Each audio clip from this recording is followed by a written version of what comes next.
कई साल पहले बिछड़ गए अपने सगे बेटे की भरपाई करने के लिए मेरे बिलियनर अडॉप्टिव पेरेंट्स सिर्फ इसलिए मुझसे अपना रिश्ता तोड़ देते हैं क्योंकि मैं एक रात घर वापस नहीं आया था। जिस पर सिर्फ वही नहीं बल्कि मेरी सीईओ फियांसे भी, जिससे मैं पूरे 11 सालों से बेइंतहा प्यार करता था, मेरी जिंदगी और मौत की भी बिल्कुल परवाह नहीं करती। वह मुझे, जो तेज बुखार में तप रहा था और जिसे तैरना तक नहीं आता था, स्विमिंग पूल में धक्का देकर 4 घंटे से भी ज्यादा समय तक पानी में पड़ा रहने देती है। लेकिन जब मेरा दिल सच में पूरी तरह ठंडा पड़ जाता है और मैं हमेशा के लिए वहां से जाने का फैसला कर लेता हूं, तब यही सभी लोग पूरी तरह पागल हो जाते हैं। सिर्फ इसलिए क्योंकि मैंने पोस्ट ग्रेजुएट के डायरेक्ट एडमिशन की सीट फेंगटोन को देने से मना कर दिया था। मुझे सजा के तौर पर 2 घंटे तक बारिश में खड़ा रखा गया, जिस पर आखिरकार पूरी तरह बेबस होकर मुझे समझौता करना पड़ता है। मैं विला की तरफ देखकर जोर से चिल्लाता हूं, मैं मान गया, मैं डायरेक्ट एडमिशन की सीट फेंगटोन को दे दूंगा। जिस पर बंद पड़ा विला का दरवाजा आखिर धीरे धीरे खुलता है। मेरी फियांसे बाइनिंग बिंग मुझे घमंड भरी नजरों से देखते हुए ठंडी आवाज में कहती है, अगर तुम शुरू से ही इतनी आसानी से मान जाते तो इतनी परेशानी ही नहीं होती। इसके बाद वह बारिश में भीगकर पूरी तरह कांप रहे मुझे अंदर ले आती है।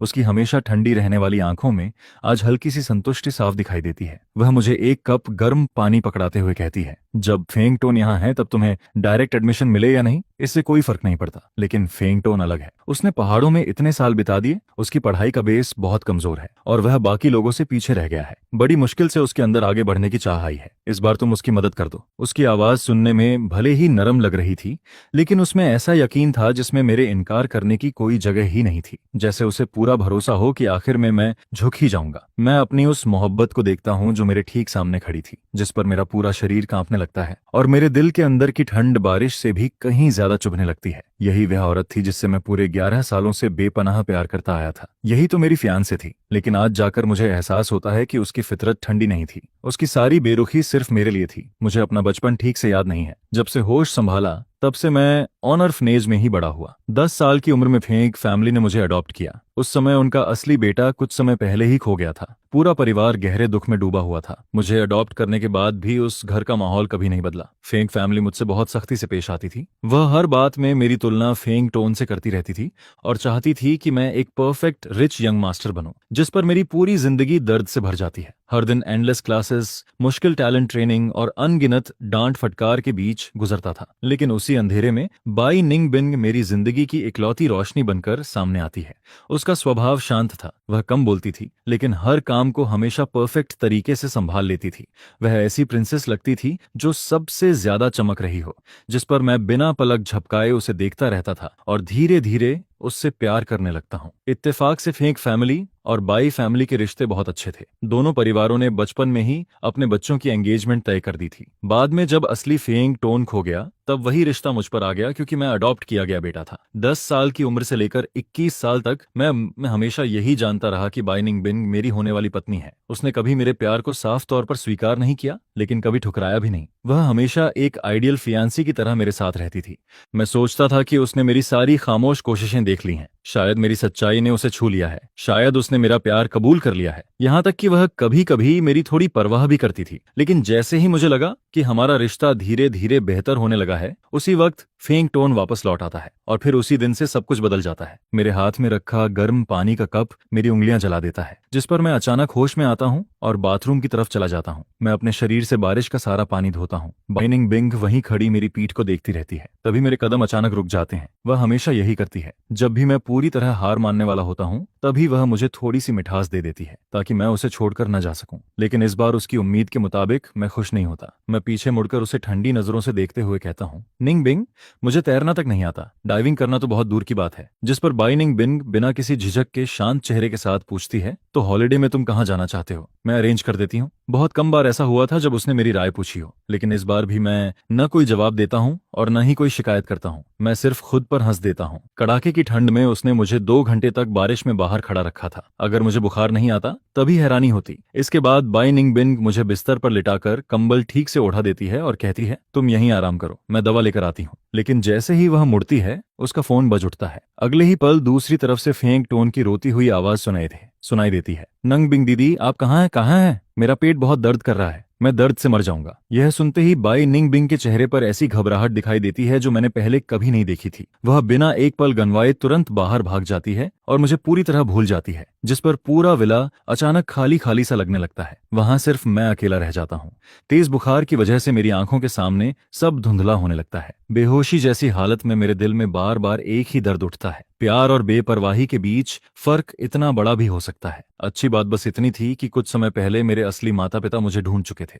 मैं कांपते हुए उस इंटरनेशनल नंबर पर कॉल करता हूं, जिसे मैं पहले न जाने कितनी बार रिजेक्ट कर चुका था। आप लोग पहले मुझे अमेरिका बुला रहे थे, मैं तैयार हूं। यहां अपना एकेडमिक प्रोजेक्ट खत्म होते ही आधे महीने बाद मैं अमेरिका आकर आप लोगों के साथ रहूंगा। दूसरी तरफ से माँ की रोती हुई खुश आवाज सुनाई देती है। बहुत अच्छा बेटा, इस बार मॉम और डैड तुम्हें हर खुशी देंगे। 10 साल से भी ज्यादा इंतजार करने के बाद आखिर हमारा परिवार फिर से पूरा होगा। इन आधे महीने में अपने अडॉप्टिव पेरेंट्स के साथ अच्छे से रहना और जाते समय उनसे ठीक से विदा जरूर लेना। जिस पर मैं मन ही मन ठंडी हंसी हंस देता हूँ। क्या सच में किसी को फर्क पड़ता है कि मैं रहूं या चला जाऊं? बिल्कुल नहीं।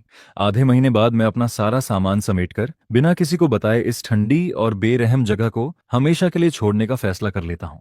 लेकिन तभी मेरा बुखार अचानक बहुत ज्यादा बढ़ जाता है। मेरा पूरा शरीर आग की तरह जलने लगता है, यहाँ तक कि सांस लेना भी मुश्किल हो जाता है। आधी बेहोशी में मैं किसी तरह 120 पर कॉल करता हूँ, जिसके बाद एम्बुलेंस मुझे अकेले हॉस्पिटल लेकर चली जाती है। मैं अकेला हॉस्पिटल के वार्ड में पड़ा रहता हूँ। जब आईवी ड्रिप खत्म होती है तब तक सुबह हो चुकी होती है। मैं सुई निकालकर वॉशरूम जाने के लिए बाहर निकलता हूँ, लेकिन जैसे ही कॉरिडोर के मोड़ पर पहुंचता हूँ तभी मुझे एक जानी पहचानी आवाज सुनाई देती है। नंगबिंग दीदी, मेरी बॉडी बहुत वीक है। मैंने सिर्फ आइसक्रीम खाई थी और मुझे गैस्ट्राइटिस हो गया। ऊपर से आपको पूरी रात हॉस्पिटल में मेरे साथ रुकना पड़ा। मेरे कदम वहीं रुक जाते हैं, जिस पर मैं वार्ड के शीशे वाली खिड़की से अंदर झांक कर देखता हूँ। अंदर फेंग टोन बैठा हुआ था। बाई निंग बिंग हाथ में थर्मोस बॉक्स लिए उसे एक एक चम्मच करके खाना खिला रही थी। हर चम्मच खिलाने से पहले वह बड़े ध्यान से उससे फूंक मारकर ठंडा करती थी। उसके चेहरे पर जो नरमी और प्यार था, वैसा चेहरा मैंने आज तक कभी नहीं देखा था। वह धीरे से कहती है, तुमने बचपन से बहुत तकलीफें झेली हैं, इसलिए तुम्हारी बॉडी इतनी कमजोर हो गई है। कोई बात नहीं, अब मैं तुम्हारे साथ रहूंगी और धीरे धीरे तुम्हारी सेहत ठीक कर दूंगी। जिस पर फेंग टोन भावुक होकर मुस्कुराता है और कहता है, निंगबिंग दीदी, आप पूरी रात घर नहीं गई? क्या ब्रदर फेंग युआन बुरा नहीं मानेंगे? मेरा नाम सुनते ही बाई निंग बिंग के चेहरे की मुस्कान तुरंत फीकी पड़ जाती है। वह ठंडी आवाज में कहती है, उसे बुरा मानने का कोई हक नहीं है। मैं पहले से जानता था कि बाई निंग बिंग का मेरे और फेंग टोन के लिए रवैया जमीन आसमान जितना अलग है, लेकिन जब मैंने उसके मुंह से कोई हक नहीं ये 3 शब्द सुने, तब मेरा दिल ऐसा दर्द करता है जैसे किसी ने उसमें सुई चुभो दी हो। मैंने बाई निंग बिंग से पूरे 11 साल प्यार किया था। 3 साल तक मैं उसका ऑफिशियल बॉयफ्रेंड रहा, लेकिन आखिर में मुझे सिर्फ इतना मिला कि मुझे कोई हक ही नहीं था। जिस पर मैं बेबस होकर दीवार का सहारा लेकर धीरे से नीचे बैठ जाता हूँ। 3 दिन बाद फेंग टोन वापस फेंग फैमिली लौट आता है, लेकिन रास्ते में उसका एक्सीडेंट हो जाता है, जिस पर पूरे परिवार को पूरा यकीन हो जाता है कि ये सब मैंने किया है। मैं चाहे कितनी भी सफाई देता हूँ, लेकिन कोई भी मेरी बात पर भरोसा नहीं करता। फेंग फैमिली और बाई निंग बिंग की नजरों में मैं हमेशा से ऐसा इंसान था जो अपने पोजीशन को बचाने के लिए किसी भी हद तक गिर सकता था। इसी वजह से उनकी नजरें मेरे लिए दिन ब दिन और ठंडी होती जाती हैं। उनकी वही बेरहम नजरें मेरे दिल को बार बार छलनी करती रहती हैं। मैं मुश्किल से एक शब्द बोल पाता हूँ, लेकिन फेंग श्याओ तियाओ मेरी तरफ देखना तक जरूरी नहीं समझती। उसकी नजर सीधी वार्ड के अंदर जाती है। जब वह बाई निंग बिंग और फेंग टोन को एक दूसरे के बिल्कुल पास बैठकर साथ में किताब पढ़ते हुए देखती है, तभी उसे सब समझ आ जाता है। इसके बाद वह मुझे जबरदस्ती कॉरिडोर के सुनसान कोने में धक्का दे देती है। उसे इस बात की बिल्कुल परवाह नहीं थी कि मेरी तबीयत अभी भी पूरी तरह ठीक नहीं हुई थी। वह ठंडी आवाज में कहती है, फेंग युआन, मुझे पता है तुम क्या सोच रहे हो। फेंग टोन और निंग बिंग को साथ देखकर तुम्हें जलन हो रही है ना? उसकी बात सुनकर मुझे हंसी आने लगती है। आखिर बाई निंग बिंग का ऑफिशियल बॉयफ्रेंड तो मैं हूँ, लेकिन आज मुझसे ही इस तरह सवाल किए जा रहे हैं। मैं दांत भींचकर कहता हूँ, क्या मुझे जलन नहीं होनी चाहिए? बाई निंग बिंग मेरी गर्लफ्रेंड है। जिस पर वह तिरस्कार से कहती है, तुम्हें शर्म नहीं आती? तुमने फेंग टोन की जगह लेकर फेंग फैमिली में पूरे 11 साल ऐश की जिंदगी जी है। क्या तुम्हें सच में लगता है कि ये सब तुम्हारा था? अब सपना देखना बंद कर दो। आज तुम्हारे पास जो कुछ भी है वो सब फेंग टोन का है। अगर थोड़ी भी समझ है तो जल्दी से निंग बिंग से ब्रेकअप कर लो। जब तक फेंग टोन खुश रहेगा, हम पहले की तरह तुम्हारे साथ भी ठीक से रहेंगे। पहले की तरह? मैं बाहर से भले ही फेंग फैमिली का अडॉप्टेड सन था, लेकिन असल में छोटी छोटी बातों पर मुझे डांटा जाता था, मारा जाता था। मैं चाहे कितनी भी मेहनत कर लूं, कितना भी एक्सेलेंट बन जाऊं, फिर भी मैं कभी उनकी उम्मीदों पर खरा नहीं उतर पाता था, सिर्फ इसलिए क्योंकि मैं फैंगटोन नहीं था। मेरी आंखें तुरंत लाल हो जाती हैं। जिस सवाल को मैंने इतने सालों से अपने दिल में दबाकर रखा था, आखिर मैं वही पूछ बैठता हूँ। फेंग फैमिली में आना मेरा फैसला नहीं था, तुम्हारे मॉम और डैड खुद मुझे अडॉप्ट करके लाए थे। अब जब फेंग टोन वापस आ गया है, मैं खुशी खुशी ये घर छोड़ दूंगा, उसकी हर चीज उसे वापस कर दूंगा। लेकिन फिर भी तुम लोगों ने मुझे जाने क्यों नहीं दिया? आखिर क्यों? जिस पर फेंग शाओ तियाओ हंसते हुए कहती है, कहीं तुम्हें सच में ऐसा तो नहीं लगा कि हमें तुम्हारी फिक्र है? बिल्कुल नहीं, हम सिर्फ फेंग फैमिली की रेपुटेशन बचाना चाहते थे। अगर असली बेटा मिलते ही हम अडॉप्टेड सन को निकाल देते तो लोग क्या कहते? उसकी बात मेरे ऊपर बिजली बनकर गिरती है, मेरा पूरा शरीर कांप उठता है, मैं लड़खड़ाता हूँ और आखिरकार वहीं गिर पड़ता हूँ। तो यही सच था, फेंग फैमिली सिर्फ इसलिए मुझे अपने पास रोके रखना चाहती थी ताकि दुनिया उन्हें बुरा न कहे। वे अपनी आंखों के सामने फेंग टोन को मेरी हर सबसे कीमती चीज छीनते हुए देखते रहे, लेकिन किसी ने एक बार भी मेरे बारे में नहीं सोचा। उनकी नजरों में मैं शुरू से आखिर तक सिर्फ एक अडॉप्टेड सन था, जिससे उनका कोई रिश्ता नहीं था। मैं पूरे 3 दिन हॉस्पिटल में एडमिट रहा, लेकिन इन 3 दिनों में एक भी इंसान मुझे देखने नहीं आया। जिस पर डिस्चार्ज होने के बाद मैं अपना सामान लेकर उस जगह वापस लौटता हूँ जिसे कभी मैं अपना घर समझता था, लेकिन वहां आज भी वही ठंडापन था जो मेरे जाने वाले दिन था। शायद बाइनिंग बिंग इन 3 दिनों में एक बार भी यहाँ वापस नहीं आई थी, वह लगातार फेंग टोन के साथ ही थी। ये विला बाइनिंग बिंग ने मेरे 20वें बर्थडे पर मुझे गिफ्ट किया था। मैं हमेशा इसे हम दोनों का होम समझता था, लेकिन अब बाइनिंग बिंग मेरी नहीं रही और ये घर भी बहुत पहले अपना अपनापन खो चुका था। मैं दवा खाकर स्विमिंग पूल के पास रखी लाउंज चेयर पर लेटकर धूप सेंकने लगता हूँ। पता नहीं कितना समय गुजर जाता है, तभी मेरे ऊपर एक परछाई आकर रुकती है। मैं आंखें खोलता हूँ तो सामने फेंग टोन खड़ा मुस्कुरा रहा था। वह कहता है, ब्रोदर फेंग युआन, आप जाग गए? आज मैं खास तौर पर आपका थैंक यू बोलने आया हूँ। डायरेक्ट एडमिशन पाने के लिए आपने 3 साल मेहनत की थी, लेकिन आखिर में आपने वो मौका मुझे दे दिया। मैं ठंडी आवाज में पूछता हूँ, तुम यहाँ अंदर कैसे आए? सवाल पूछते ही मुझे जवाब खुद समझ आ जाता है। इस विला की सिर्फ मेरे और बाइनिंग बिंग के पास थी। अगर फेंग टोन अंदर आया है तो जाहिर है उसे कि बाइनिंग बिंग नहीं दी होगी। जिस पर फेंग टोन मुस्कुराते हुए कहता है, आप ही बताइए, और कौन देगा? निंग बिंग दीदी ने ही मुझे की दी है। पिछले कुछ दिनों से वो मेरे साथ ही थी। आज उन्हें थोड़ा काम था, इसलिए उन्होंने मुझे यहाँ अपने कुछ कपड़े लेने भेजा है। उसकी बात सुनते ही मुझे ऐसा महसूस होता है जैसे मैंने कोई गंदी चीज निगल ली हो। मैं अपने अंदर का गुस्सा दबाते हुए कहता हूँ, ऊपर जाकर जो लेना है ले लो और फिर तुरंत यहाँ से निकल जाओ। लेकिन फेंग टोन आराम से स्विमिंग पूल के किनारे बैठ जाता है और जानबूझकर मुझे चिढ़ाते हुए कहता है, ब्रोदर फेंग युआन, मैंने सुना है आपको तैरना नहीं आता, तो क्या आपको पता है निंग बिंग दीदी ने यह स्विमिंग पूल किसके लिए बनवाया था? ओह हाँ, शायद आपको नहीं पता, मुझे बचपन से स्विमिंग बहुत पसंद है। मैं तो कई बार स्विमिंग चैंपियन भी रह चुका हूँ। उसकी हर बात मेरे कानों में कांटे की तरह चुभती रहती है। मैं बड़ी मुश्किल से अपना गुस्सा कंट्रोल करते हुए कहता हूँ, अगर तुम्हें स्विमिंग पसंद है तो जाकर स्विम करो। वैसे भी बाकी किसी काम में तुम खास नहीं हो, कम से कम अच्छी हेल्थ तो बना लोगे, जिससे तुम्हारे मॉम और डैड को थोड़ी कम चिंता होगी। मेरी बात सुनते ही फेंग टोन ऐसे भड़क जाता है जैसे किसी ने उसकी पूंछ पर पैर रख दिया हो। वह गुस्से में खड़ा होकर मुझे घूरने लगता है, लेकिन मैं उसकी तरफ बिना देखे घर के अंदर जाने के लिए मुड़ जाता हूँ। जैसे ही मैं उसके पास से गुजरता हूँ, वह अचानक मेरा हाथ पकड़ लेता है और पूरी ताकत से मुझे स्विमिंग पूल की तरफ धक्का दे देता है। उसी एक पल में अचानक 2 लोग पूल के पास पहुंच जाते हैं। एक मुझे पकड़ लेता है जबकि दूसरा फेंग टोन को। मैं अब भी कुछ समझ भी नहीं पाता कि फेंग टोन तुरंत अपना ड्रामा शुरू कर देता है। वह रोते हुए चिल्लाता है, mom, dad, brother Feng yuan मुझे पानी में धक्का देना चाहते थे। मेरी गैस्ट्राइटिस अभी तक ठीक भी नहीं हुई है। मैं तुरंत बोल पड़ता हूँ, नहीं, ऐसा नहीं है, मुझे उसी ने। लेकिन मेरी बात पूरी होने से पहले ही मिस्टर फेंग और मिसेज फेंग दोनों गुस्से से मुझे घूरने लगते हैं। जिस पर मिसेज फेंग गुस्से में चिल्लाकर कहती हैं, सुना था तुम हॉस्पिटल में एडमिट थे, हम तो तुम्हें देखने आने वाले थे, लेकिन हमें क्या पता था कि तुम इतने निर्दयी निकलोगे। फेंग टोन ने आखिर तुम्हारा क्या बिगाड़ा है? तुम बार बार उसके पीछे क्यों पड़े रहते हो? क्या उसे मार डालोगे तभी तुम्हें सुकून मिलेगा? उनकी डांट और गालियां लगातार मेरे ऊपर बरसती रहती हैं, जिस पर मैं पहले की तरह एक बार फिर सिर झुका लेता हूँ। न मेरे अंदर जवाब देने की हिम्मत बची थी और न ही ताकत। मिसेस फेंग की उंगली लगभग मेरी आंखों तक आ पहुंचती है। वहीं मिस्टर फेंग तो उससे भी ज्यादा गुस्से में चिल्लाने लगते हैं, नालायक, एहसान फरामोश। वह अभी गालियां दे ही रहे थे कि उनका गुस्सा फिर भी शांत नहीं होता, जिस पर वह जोर से मेरी कमर पर लात मारते हैं और मुझे सीधा स्विमिंग पूल में गिरा देते हैं। ये एक बहुत गहरा स्विमिंग पूल था। मुझे तैरना बिल्कुल नहीं आता था। मैं पानी में हाथ पैर मारकर खुद को बचाने की कोशिश करता हूँ, लेकिन मेरा शरीर पत्थर की तरह लगातार नीचे डूबता ही चला जाता है। मैं बेबस होकर देखता रहता हूँ कि फेंग फैमिली के तीनों लोग एक दूसरे का हाथ पकड़कर आराम से घर के अंदर चले जाते हैं। आधी बेहोशी में भी मुझे उनकी बातें साफ सुनाई देती हैं। ये सिर्फ स्विमिंग पूल है, इससे कोई नहीं मरता। जब इसका मन होगा खुद बाहर निकल आएगा। वैसे भी फेंग टोन को भी पता चलना चाहिए कि सर्दियों में बर्फ जैसे ठंडे पानी में पड़े रहने का एहसास कैसा होता है। मेरा शरीर सूखे पत्ते की तरह धीरे धीरे पानी के अंदर डूबता जाता है। दर्द और पछतावा मुझे पूरी तरह निगलने लगता है। शायद अगर मैं आज यहीं मर जाऊं तो सबसे बड़ा अफसोस सिर्फ यही रहेगा कि मैं अपने असली मॉम और डैड से कभी मिल भी नहीं पाया। पता नहीं क्या वो भी मुझे उतना ही प्यार करेंगे जितना फैंग फैमिली आज फैंग टोन से करती है। तभी अचानक कोई पानी में छलांग लगाता है। एक काला साया तेजी से मेरी तरफ आता है और मुझे पकड़कर बाहर किनारे तक ले आता है। मैं बड़ी मुश्किल से पानी की एक लंबी उल्टी करता हूँ और धीरे धीरे आंखें खोलता हूँ। सामने बाई निनिंग बिंग खड़ी थी और उसके साथ वही बॉडीगार्ड था जिसने अभी अभी मेरी जान बचाई थी। उसे देखते ही मेरे दिल में एक पल के लिए हल्की सी उम्मीद जाग जाती है। तो शायद उसके दिल में मेरे लिए अभी भी थोड़ी सी फिक्र बाकी थी, लेकिन अगले ही पल उसकी आंखें फिर से बर्फ जैसी ठंडी हो जाती हैं। वह गुस्से में कहती है, फेंग युआन, क्या तुम्हारे पास करने के लिए और कोई काम नहीं बचा? हर बार जब बात फेंग टोन की होती थी, बाइनिंग बिंग अपना सारा धैर्य खो देती थी। मैं अभी कुछ समझा भी नहीं पाता कि तभी फेंग टोन रोता हुआ बाहर आ जाता है। वह धीरे से बाइनिंग बिंग की बाजू पकड़कर मासूम बनते हुए कहता है, निंग बिंग दीदी, ब्रदर फेंग युआन को मत डांटिए, शायद उन्होंने जानबूझकर ऐसा नहीं किया होगा। जिस पर बाई निंग बिंग तुरंत कहती है, फेंग टोन, तुम अभी भी उसका पक्ष ले रहे हो? वो अपनी आदत कभी नहीं बदलेगा। इसके बाद वह मेरी तरफ मुड़कर ठंडी आवाज में कहती है, फेंग युआन, इतने सालों की पहचान की वजह से इस बार मैंने तुम्हारी जान बचा ली, लेकिन अगर दोबारा ऐसा हुआ तो मैं बिल्कुल भी रहम नहीं करूंगी। मैं भीगे हुए कपड़ों में जमीन पर पड़ा कांपता रहता हूँ। मेरे शरीर में जितनी ठंड थी उससे कहीं ज्यादा ठंड मेरे दिल के अंदर फैल चुकी थी। हर बार यही होता था, वे हमेशा फेंग टोन पर भरोसा करते थे और मुझे हमेशा सबसे बड़ा गुनहगार मान लेते थे, जबकि हर बार जुल्म फेंग टोन पर नहीं बल्कि मुझ पर ही होता था।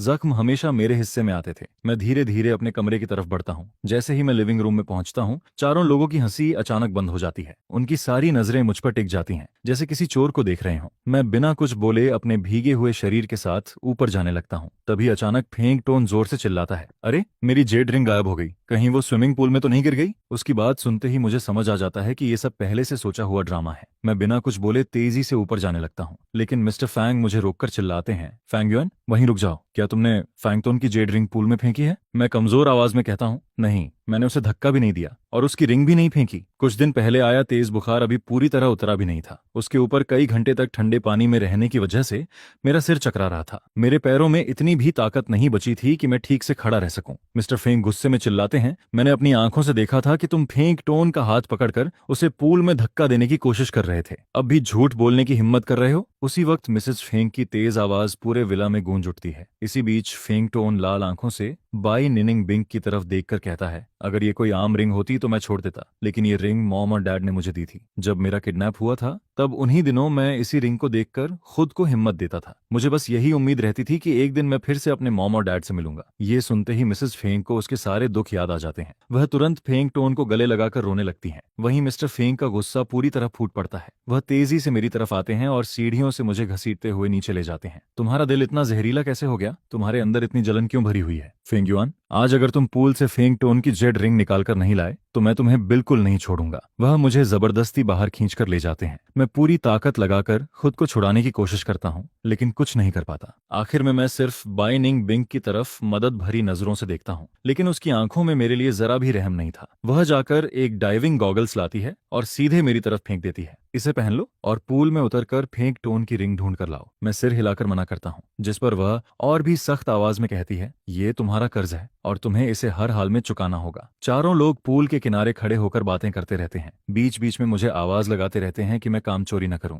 धीरे धीरे शाम होने लगती है। पानी पहले से भी ज्यादा ठंडा हो जाता है। अंधेरा बढ़ने के साथ पानी के अंदर कुछ दिखाई देना भी मुश्किल होने लगता है। मेरे हाथ पैर भी धीरे धीरे जवाब देने लगते हैं। कई बार बड़ी मुश्किल से मैं ऊपर आकर सांस ले पाता हूँ, लेकिन हर बार बाई निंग बिंग की ठंडी आवाज सुनाई देती है, फेंग युआन, जानबूझकर टाइम मत बर्बाद करो। अगर रिंग नहीं मिली तो ऊपर आने की जरूरत भी नहीं है। मैं पूरी तरह टूटकर फिर से पानी के अंदर चला जाता हूँ। लगातार 4 घंटे तक पूल के अंदर हर कोना खोजता रहता हूँ। आखिर ड्रेन के पास एक छोटी सी दरार में मुझे फेंग टोन की जेड रिंग मिल जाती है। मैं उसे कसकर अपनी मुट्ठी में पकड़ लेता हूँ। अपनी बची हुई आखिरी ताकत से किसी तरह किनारे तक पहुंचता हूँ और रिंग बाहर फेंक देता हूँ, जिसके बाद मैं पूल के किनारे ही गिर पड़ता हूँ। अब मेरे अंदर हिलने की भी ताकत नहीं बची थी। चारों लोग आराम से मेरे पास आते हैं। फेंग टोन तुरंत मेरी मुट्ठी से रिंग छीन लेता है और ऊपर से मुझे तिरस्कार भरी नजरों से देखता है। इसके बाद वह मिस्टर फेंग और मिसेज फेंग का हाथ पकड़कर वहां से चला जाता है। बाई निंग बिंग सिर्फ इतना कहती है, अपना ख्याल खुद रखना, और फिर वह भी बिना एक बार पीछे देखे फैंग टोन के पीछे चली जाती है। शुरू से आखिर तक उसने मेरी तरफ दोबारा देखा तक नहीं। मैं पूल के किनारे अकेला पड़ा रहता हूँ। उन चारों की हंसने बोलने की आवाजें धीरे धीरे दूर होती जाती हैं और आखिरकार मेरी आंखों के सामने अंधेरा छा जाता है। मैं उस सुनसान विला में पूरे 2 दिन तक मौत और जिंदगी के बीच पड़ा रहता हूँ। जब मेरी आंख खुलती है तो सबसे पहला काम मैं अपने असली मॉम और डैड को कॉल करना करता हूँ। फोन जुड़ते ही मैं धीमी आवाज में कहता हूँ, मॉम,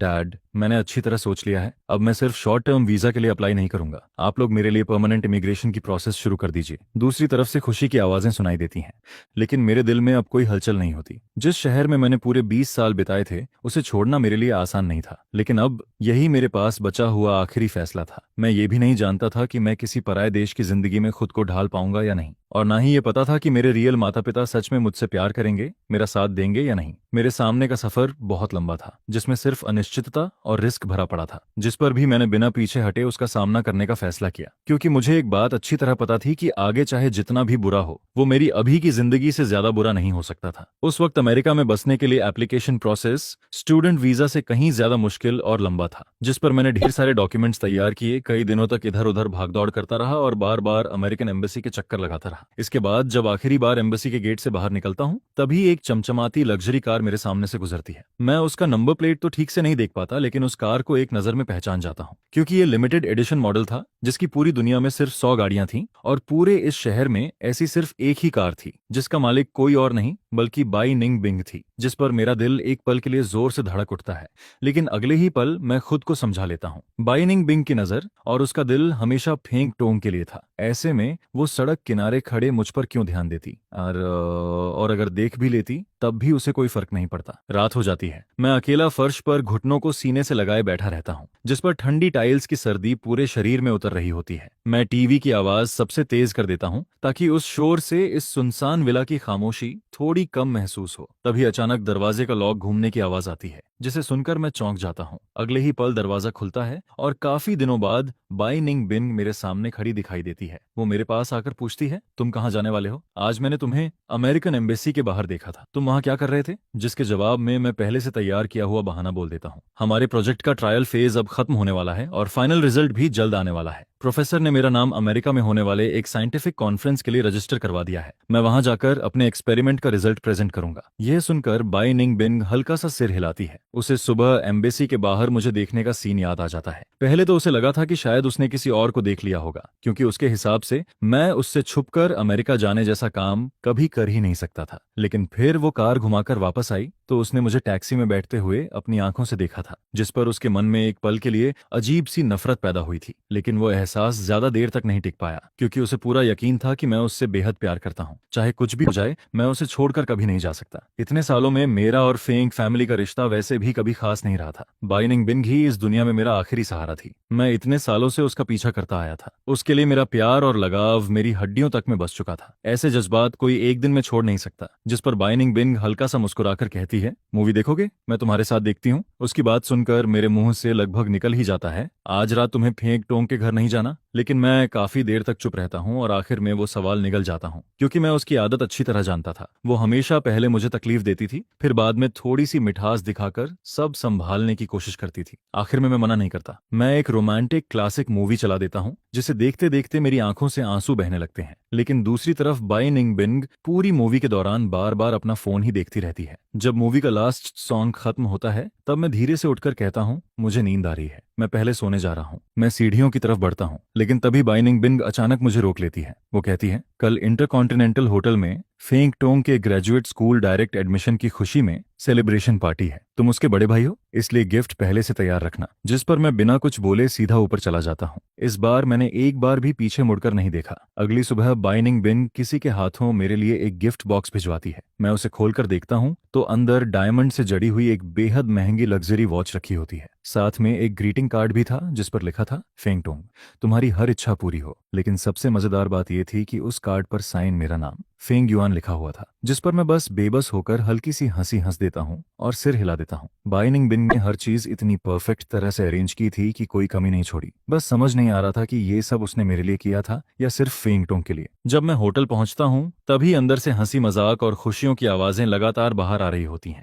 मैं दरवाजे का हैंडल पकड़कर काफी देर तक वहीं खड़ा रहता हूँ। समझ नहीं आता कि अंदर जाऊं या नहीं, क्योंकि मुझे पता था कि जैसे ही मैं अंदर कदम रखूंगा, वहां का पूरा खुशहाल माहौल एक पल में खत्म हो जाएगा। आखिर फेंग फैमिली में ऐसा कौन था जो मेरा स्वागत करना चाहता था? लेकिन अगर मैं अंदर नहीं जाता तो यही लोग बाद में मुझे बदतमीज और एहसान फरामोश कहकर फिर से डांटने लगते। जिस पर मैं अभी भी वहीं खड़ा सोच ही रहा होता हूँ कि अचानक अंदर से किसी चीज के टूटकर गिरने की तेज आवाज आती है। मैं दरवाजे के शीशे से अंदर झांकता हूँ, जहाँ फेंग टोंग का चेहरा पूरी तरह उतर चुका था। उसके होंठों की मुस्कान पल भर में गायब हो गई थी, जिस पर मदर फेंग सबसे पहले उसके चेहरे का बदलता एक्सप्रेशन नोटिस करती है और फौरन पूछती है, टोंग क्या हुआ, सब ठीक है ना? फेंग टोंग धीमी आवाज में कहता है, कुछ नहीं, बस फेंग युआन के एक्सपेरिमेंट का रिजल्ट आ गया है। सुना है उसने कोई रेवोल्यूशनरी डिस्कवरी की है। अभी डिपार्टमेंट के ग्रुप चैट में हर कोई उसे कंग्रेचुलेशंस दे रहा है। यह सुनते ही फादर फेंग के चेहरे की मुस्कान भी धीरे धीरे गायब होने लगती है। लेकिन फेंग श्याओ श्याओ को इस बात पर बिल्कुल यकीन नहीं होता। वो तुरंत फेंग टोंग का फोन छीनकर ग्रुप चैट खोलती है। आज का दिन वैसे फेंग टोंग के लिए सेलिब्रेशन का दिन था। हर कोई उसे ग्रेजुएट स्कूल में डायरेक्ट एडमिशन मिलने पर बधाई दे रहा था। लेकिन किसी ने भी ये उम्मीद नहीं की थी कि ठीक उसी वक्त मेरे एक्सपेरिमेंट के सक्सेसफुल होने की खबर पूरे ग्रुप में फैल जाएगी, जिस पर देखते ही देखते पूरे ग्रुप का माहौल बदल जाता है। हर कोई मेरी तारीफ करते हुए मुझे साइंस जीनियस कहने लगता है। यहाँ तक कि कई लोग ये भी कह रहे थे कि मुझे सीधे पीएचडी रिसर्च प्रोग्राम में एडमिट कर लेना चाहिए। बस इतनी सी बात ने फेंग टोंग की सारी स्पॉटलाइट एक पल में छीन ली,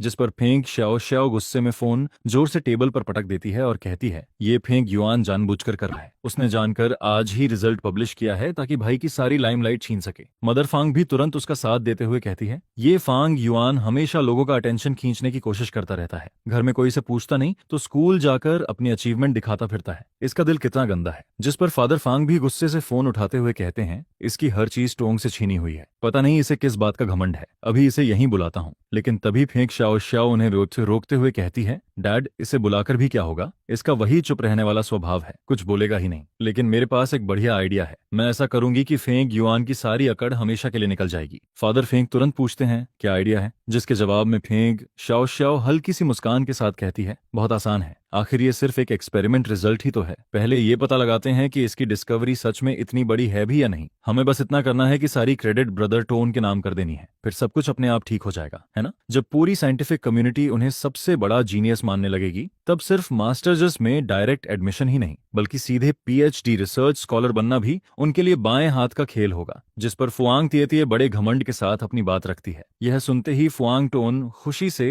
अपनी जगह से खड़ा हो जाता है। कुछ देर पहले तक उसके चेहरे पर जो उदासी थी वह पल भर में गायब हो जाती है और उसकी जगह एक बड़ी सी मुस्कान आ जाती है, जिस पर वह कहता है, दीदी आखिर आपके दिमाग में ही सबसे बढ़िया आइडिया आता है। इसके बाद फादर फुआंग और मदर फुआंग भी तुरंत उसकी बात से सहमत होते हैं और कहते हैं, बिल्कुल सही कहा। वैसे भी आज फुआंग वियन के पास जो कुछ भी है वह सब ब्रदर टोन का ही तो है। हमने उसे इतने सालों तक पाला पोसा है, तो अगर वह अपनी रिसर्च अचीवमेंट ब्रदर टोन को दे दे तो इसमें गलत क्या है? यह तो बिल्कुल नेचुरल बात है। जिस पर पूरे परिवार का सपोर्ट मिलते ही फुआंग तिएतिए चाहती है कि वह अभी इसी वक्त अपना प्लान शुरू कर दे। लेकिन उसे अच्छी तरह पता होता है कि मेरे और उसके रिश्ते कभी अच्छे नहीं रहे। अगर वह सीधे मुझसे बात करेगी तो मैं किसी भी हालत में उसकी बात नहीं मानूंगा। जिस पर वह अपनी नजर बाई निंग बिंग की तरफ घुमाती है और टीवी की आवाज पूरी तरह तेज कर देती है ताकि पूरे विला में फैली खामोशी थोड़ी कम हो सके। वहीं मैं दरवाजे के बाहर खड़ा ऐसा फील कर रहा था जैसे किसी बर्फीली खाई में गिर गया हूं। खुद को अंदर जाकर सब कुछ तहस नहस करने से रोकने के लिए मुझे अपनी पूरी ताकत लगानी पड़ रही थी। हालांकि मुझे पहले से ही पता था कि फुआंग फैमिली के दिल में मेरे लिए जरा भी जगह नहीं है। लेकिन आज जब मैं उन्हें खुलेआम मेरी मेहनत का फल छीनने की प्लानिंग करते हुए सुनता हूँ और यह सुनता हूँ कि वे मुझे पूरी तरह खाली हाथ छोड़ देना चाहते हैं, तो मेरे दिल में ऐसी तकलीफ उठती है जो अंदर तक चीर देती है, जिस पर मेरी धड़कनें लगातार तेज होने लगती हैं और मेरी दोनों मुट्ठियां अपने आप भींच जाती हैं। बाई निंग बिन, वह औरत जिससे मैंने पूरे 11 साल तक दिल से प्यार किया था, अब बस यही सवाल मेरे दिमाग में घूम रहा था, क्या वह भी उनकी बात मान जाएगी? कुछ पल की खामोशी के बाद वह आखिर बोलती है, मैं खुद फुआंग वियन से बात करूंगी। मैं उसे समझाऊंगी कि वह अपनी रिसर्च अचीवमेंट ब्रदर टोन को दे दे। यह सुनते ही मेरे अंदर बची हुई आखिरी उम्मीद भी टूट जाती है, जिस पर मैं वापस विला नहीं लौटता। मैं सीधे अपना फोन स्विच ऑन ऑफ कर देता हूँ और खुद को लेबोरेटरी के अंदर बंद कर लेता हूँ। लेकिन बाई निंग बिन फिर भी मुझे ढूंढ ही लेती है। वह सीधे डीन के पास जाकर लेबोरेटरी की चाबी ले लेती है, क्योंकि वह मुझे बहुत अच्छी तरह जानती थी। उसे पता था कि इस जगह के अलावा मेरे पास जाने के लिए और कोई जगह नहीं है। लेबोरेटरी की हल्की रोशनी के नीचे मैं कंप्यूटर से सिर उठाता हूँ। मेरी आंखों के नीचे गहरे काले घेरे साफ दिखाई दे रहे थे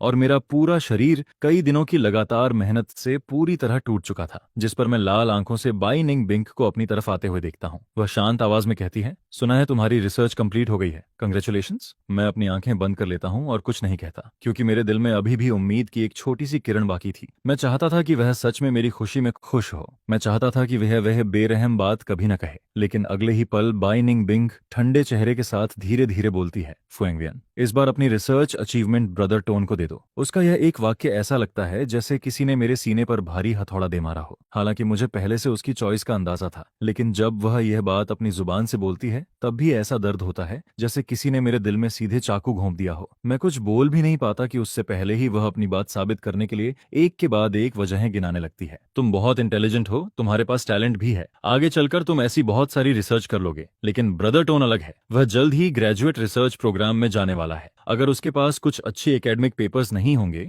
तो उसके लिए आगे बढ़ना मुश्किल हो जाएगा। जिस पर मैं दोनों हाथ टेबल पर रखकर बड़ी मुश्किल से खड़ा होता हूँ और पूरी ताकत से चिल्लाते हुए कहता हूँ, मैं इंटेलिजेंट हूँ, मेरे पास टैलेंट है, लेकिन क्या तुम्हें मेरी मेहनत कभी दिखाई नहीं देती? मैंने कितनी रातें बिना सोए इसी लैबोरेटरी में बिताई हैं। केमिकल्स ने मेरे हाथों की चमड़ी तक कई बार जला दी। यह अचीवमेंट मैंने अपनी पूरी जिंदगी, अपनी पूरी मेहनत और अपने खून पसीने से हासिल की है। बाई निंग बिन, क्या तुम्हारे पास सच में दिल नाम की कोई चीज है? मेरे लगातार सवाल सुनकर बाई निंग बिन का सब्र जवाब देने लगता है, जिस पर वह चिढ़कर कहती है, हाँ तुमने मेहनत की है, लेकिन उससे क्या फर्क पड़ता है? फुएंगवियन, अपनी औकात मत भूलो। इतने सालों तक तुमने ब्रदर टोन की जगह लेकर फुएंग फैमिली में आराम की जिंदगी जी है। अब अगर उसकी खातिर तुम्हें थोड़ा सा सैक्रिफाइस करना पड़ रहा है तो इसमें गलत क्या है? इंसान को एहसान मानना चाहिए। इसे ब्रदर टोन के लिए तुम्हारी तरफ से एक रीपेमेंट समझ लो। एहसान फरामोश। जैसे ही मैं ये शब्द सुनता हूँ मेरे मुंह से अचानक हंसी निकल जाती है, लेकिन वह हंसी इतनी दर्द भरी होती है कि मेरा सीना तक दर्द करने लगता है। मैं उस औरत को देखता हूँ जिससे मैंने पूरे 11 साल तक प्यार किया था। तब मुझे एहसास होता है कि उसकी नजरों में मैं हमेशा से सिर्फ एक ऐसा इंसान था जिसने ब्रदर टोन का हक छीन लिया था। एक ऐसा इंसान जिसे जिंदगी भर अपना गुनाह चुकाना चाहिए, जिस पर जिंदगी में पहली बार मैं पूरी ताकत से बाई निंग बिंग को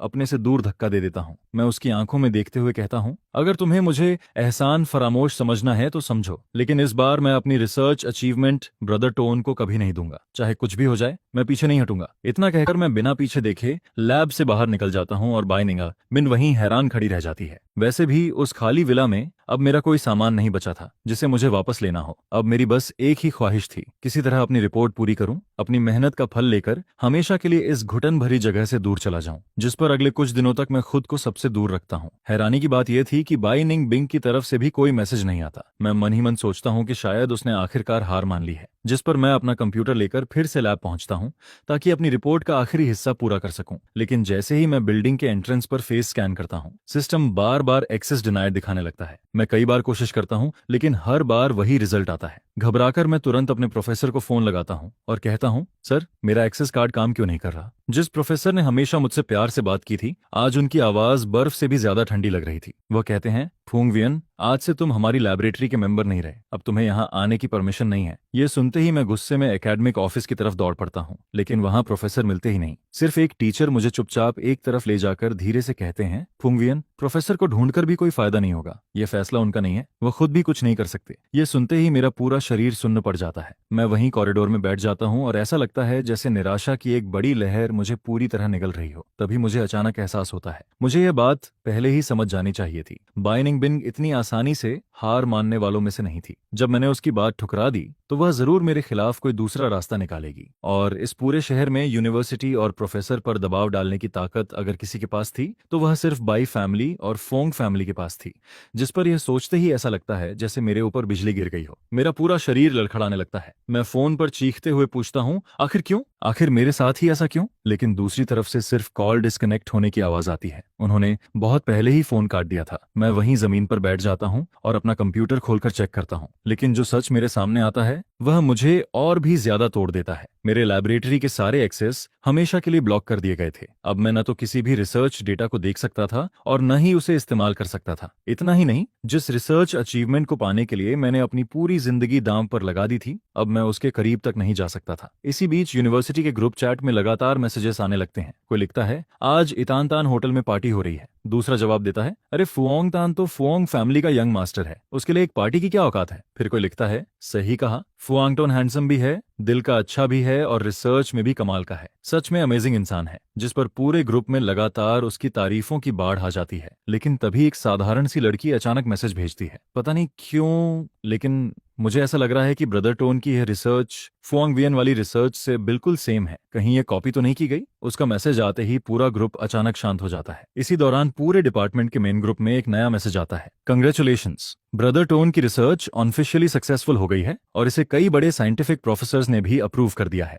जिसके बाद लगातार कंग्रेचुलेशंस वाले मैसेजेस पूरी स्क्रीन पर छा जाते हैं। सिर्फ मैसेजेस देखकर ही ऐसा लग रहा था जैसे ब्रदर टोन घमंड से हवा में उड़ रहा हो, जिस पर वह खुद भी रिप्लाई करता है, थैंक यू एवरीवन, मैंने इस रिसर्च के लिए बहुत लंबे समय तक मेहनत की है, आखिरकार आज इसका रिजल्ट मिल ही गया, मैं सच में बहुत खुश हूँ। इसके बाद फुआंग टोन ग्रुप चैट में मैसेज भेजता है, आज रात इंटरकॉन्टिनेंटल होटल में मेरी सेलिब्रेशन पार्टी है, आप सब लोग जरूर आना। जिस पर सिर्फ 1 घंटे बाद यूनिवर्सिटी के इंटरनल फोरम पर एक ऐसा पोस्ट सामने आता है जिसने पूरे कैंपस में हड़कंप मचा दिया। उस पोस्ट में किसी ने फुआंग टोन की पूरी रिसर्च डायरी अपलोड कर दी थी। उसमें पिछले 1 साल से भी ज्यादा समय तक चले पूरे एक्सपेरिमेंट प्रोसेस को बेहद डिटेल में लिखा गया था। इतना ही नहीं, पोस्ट के आखिर में मेरा नाम लेकर मुझ पर सीधा प्लेजराइज्म का आरोप लगाया गया था। साथ ही लिखा था कि मुझे चोरी करने के बजाय एक ईमानदार इंसान बनना सीखना चाहिए। यह देखते ही पूरा यूनिवर्सिटी हिल जाता है, जिस पर वह पोस्ट देखते ही देखते डिपार्टमेंट की सबसे टॉप ट्रेंडिंग न्यूज बन जाती है। हर कोई यही कहने लगता है कि मैं, जो लगातार 3 साल तक स्कॉलरशिप जीतने वाला टॉप स्टूडेंट था, असल में इतना गिरा हुआ इंसान निकला कि किसी और की रिसर्च चुराकर उसे अपनी अचीवमेंट बताने लगा। इसके बाद इंटरनेट पर मेरे खिलाफ गालियों और आरोपों की बाढ़ आ जाती है, जिस पर हर नई लहर पहले से भी ज्यादा खतरनाक होती है। लोग चारों तरफ से मुझे घेर लेते हैं और मेरी हर सफाई उनकी आवाजों के शोर में दबकर रह जाती है। इसी बीच मेरा फोन बजता है। कॉल एकेडमिक ऑफिस की तरफ से होती है। वह कहते हैं, फुंग वियन,